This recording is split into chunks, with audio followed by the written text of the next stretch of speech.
Baik teman-teman, perkenalkan nama saya Muhammad Yazid, seorang mahasiswa dari UIN Mahmud Yunus Batu Sangkar, program studi Hukum Tata Negara, Fakultas Syariah. Pada hari ini kita akan membahas selingkup materi tentang fikih siasat ad-dauliyah. Nah, pada pembahasan ini kita akan membahas beberapa hal tentang fikih siasat ad-dauliyah itu sendiri. Fikih siasat ad-dauliyah itu sendiri itu terdiri dari 3 kata, yaitu fikih, siasah, dan ad-dauliyah atau ad-dauliyah. Nah, kita bedah satu-satunya dulu. Kita artikan satu persatu. Fikih ini merupakan sebuah pemahaman atau banyak pendapat ulama ataupun pendapat ahli. Tapi saya simpulkan fikih dalam bahasa yang sangat simpel sekali. Fikih itu adalah sebuah hukum. Hukum ya, sebuah hukum. Nah, siasa itu berarti perintah atau putusan publik atau peraturan.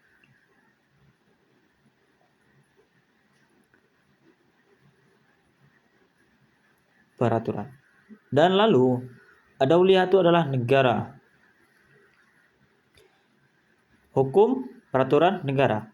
Tentang hukum yang mengatur tentang negara yang ada di dunia ini. Lingkup UIN-nya itu lebih saya suka menyebutnya hukum internasional.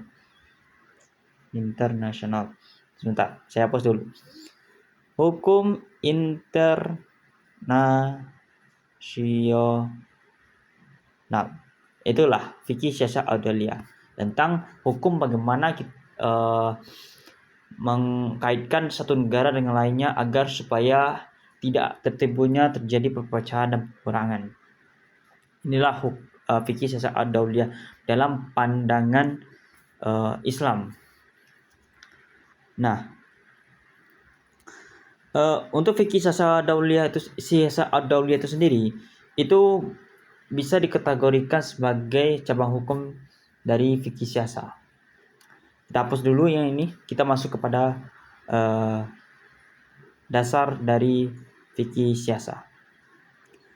Dasar dari fikih siasat itu teman-teman, itu sumber hukumnya atau dasar hukumnya itu sama saja dari semua fikih, yaitu Al-Quran, Sunnah, Ijma, dan Qiyas. Tapi saya ambil saja sumber hukum utama itu Al-Quran pada surah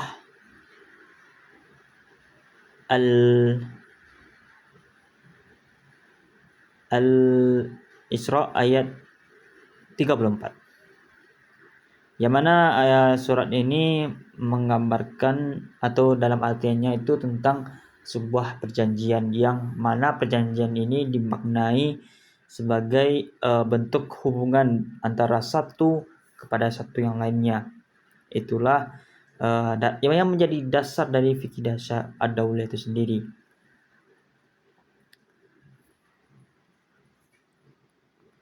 Lalu ada juga yang mengatakan bahwasanya sumber itu maaf itu rambut teman saya, kita hiraukan saja itu. Oke, kita masuk kepada ruang lingkup dari fikih siasat ad-dauliyah itu sendiri. Nah, fikih siasat ad-dauliyah ini memiliki ruang lingkup yang mana ruang lingkup ini bisa kita kategorikan kepada 4 hal atau 4 ketentuan. Saya lebih suka menyebutnya dengan 4 ketentuan sih. Yang pertama itu tentang sebentar ya, saya tulis dulu ruang lingkupnya judulnya. Oke. Yang dibagi 4. Yang pertama, ruang lingkupnya itu adalah tentang hubungan damai. Yang pertama itu adalah hubungan damai. Yang kedua adalah hubungan perang. Yang ketiga adalah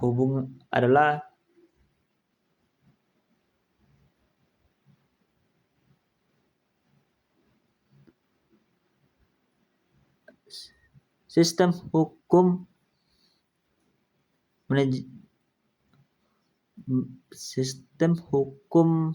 bernegara atau manajemen negara. Dan yang terakhir adalah yaitu tentang tadi sistem hukum minoritas, dan setelah itu tentang keanggotaan lembaga dan organisasi. Nah, itulah konsep dasar dari fikih siasa ad-dauliyah itu sendiri. Kita lebih suka mempraktekkannya kepada isu-isu kontemporer. Saya lebih suka mengaitkannya dengan isu-isu kontemporer. Jadi kita kaitkan saja dengan isu-isu kontemporer, teman-teman. Tapi kita tidak akan menjelaskannya di sini. Kita pindah tempat dulu, dan kita akan baik teman-teman, saya sudah ganti baju dan sudah ganti tempat juga. Nah, di sini saya akan menjelaskan bagaimana isu kontemporer bisa dikaitkan dengan fikih siasa ad-dauliyah.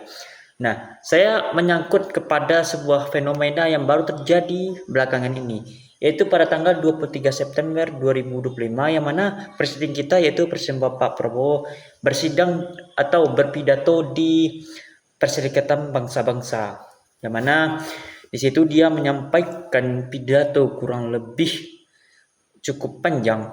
Nah, di setiap pidato itu saya mendapatkan sebuah poin yang mana dia pernah mengatakan, poin yang bisa saya ambil itu adalah yang pertama, solidaritas dan bantuan kemanusiaan, atau dalam bahasa Islamnya tawa'un. Pernyataan ini tentang kesediaan mengirimkan pasukan perdamaian. Ia berbicara pada menit ke-6. Pertanyaan ini menggemparkan. Kenapa? Jika Dewan Keamanan serta Majelis Agung memutuskan Indonesia siap mengirimkan 20.000 bahkan lebih yang dikirim itu putra-putri terbaik Indonesia untuk perdamaian di Gaza dan di Ukraina, Sudan, Libya, ataupun dimanapun perdamaian perlu yang ditegakkan, kami dijaga. Itu kata beliau. Mengapa ini sangat berkaitan dengan fikih siasa ad-dauliyah ini? Karena ini bantuan sosiologis atau bantuan kemanusiaan untuk menjaga perdamaian, yang mana ini masuk kategori ruang lingkup fikih siasa ad-dauliyah itu sendiri, hukum damai antara satu negara dengan negara lainnya. Karena penempatan yang sangat berani ini, secara tegas Pak Prabowo ini menggunakan fikih siasa ad-dauliyah, yaitu dengan tegas menunjukkan Gaza sebagai lokasi prioritas. Dalam konteks politik PBB, ini sangat terpolarisasi, dan di mana Amerika Serikat menjadi suku utama Israel memiliki hak veto penawaran untuk memberikan pasukan ke Gaza adalah sangat berani dan politis. Posisi Indonesia ini sangat jelas. Pernyataan ini menempatkan Indonesia bukan sebagai hanya negara yang prihatin atau menyerukan gencatan senjata, tapi sebagai negara yang turut langsung memikul beban terberat dan mewujudkan perdamaian dan mengubah Indonesia dari pemain pasif menjadi aktor utama dalam potensial dalam revolusi konflik. Ini artinya konsep fikih siasa ad-dauliyah tadi itu masuk kepada praktek yang jelas. Baik, untuk ayatnya sendiri pada kasus kontemporer saya menggunakan surah Al-Maidah ayat 2 yang berbunyi Bismillahirrahmanirrahim.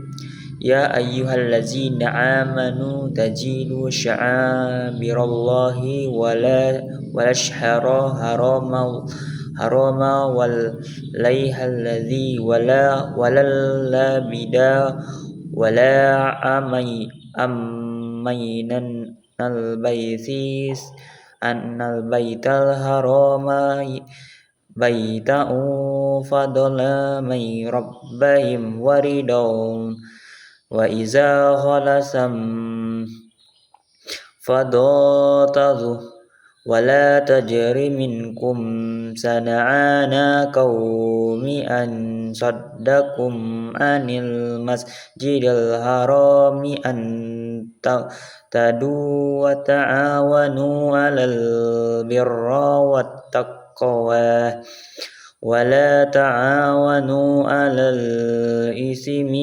والعدوان واتقوا الله إن الله شديد العقاب. Artinya, wahai orang-orang yang beriman, janganlah kamu melanggar syiar-syiar Allah, janganlah kamu melanggar kehormatan bulan-bulan haram, jangan mengganggu hadyu, hewan-hewan kurban, dan qala'in, hewan-hewan kurban yang diberi tanda, dan jangan pula mengganggu para pengunjung Baitur Rahman sedangkan mereka mencari karunia dari Tuhannya. Apabila kamu telah bertahalul mengesahkan ihram, berburulah jika kamu mau, janganlah sekali-sekali kebencianmu pada suatu kaum karena mereka menghalangimu dari Masjidil Haram, mendorongmu berbuat melampaui batas kepada mereka. Tolong menolonglah kamu dalam mengajarkan kebaikan dan takwa, dan janganlah tolong menolong dalam berbuat dosa dan permusuhan. Bertakwalah kepada Allah, sesungguhnya Allah sangat berat siksaannya. Shadaqallahul azim. Ayatnya sudah dijelaskan dari awal tadi, yaitu Al-Maidah, tentang pertolongan kemanusiaan. Baiklah, mungkin itu saja video kita pada hari ini, yang mana itu sudah dijelaskan dari konsep dasar fikih siasat adaliyah, dasar hukumnya, ruang lingkupnya, dan juga sebagainya, bahkan dikaitkan dengan isu kontemporer yang terjadi pada saat sekarang ini, dilema yang terjadi saat sekarang ini. Karena di tengah ketidakberdayaan banyak negara dan lembaga internasional dalam menghentikan perang di Gaza dan penawaran konkret dan beraninya Indonesia ini menyentuh hati nurani global, ini memberikan secercah harapan, memberikan solusi praktis, dan membuat suara Indonesia didengar dan ditampung. Ya, saya juga berharap bahwasanya politik luar negeri Indonesia itu masih sebagai politik luar bebas aktif, yang mana tidak berpihak kemanapun, tapi menjunjung nilai-nilai kedamaian dan keadilan, yang mana kita tidak berpihak kepada satu saja pihak, tapi kita ada di tengah-tengahnya. Itulah yang kita terapkan, politik bebas aktif, tidak terikat oleh sekutu manapun. Mungkin itu saja. Saya Muhammad Yazid. Mohon maaf kalau ada kata-kata yang salah. See you di next video nantinya. Bye bye.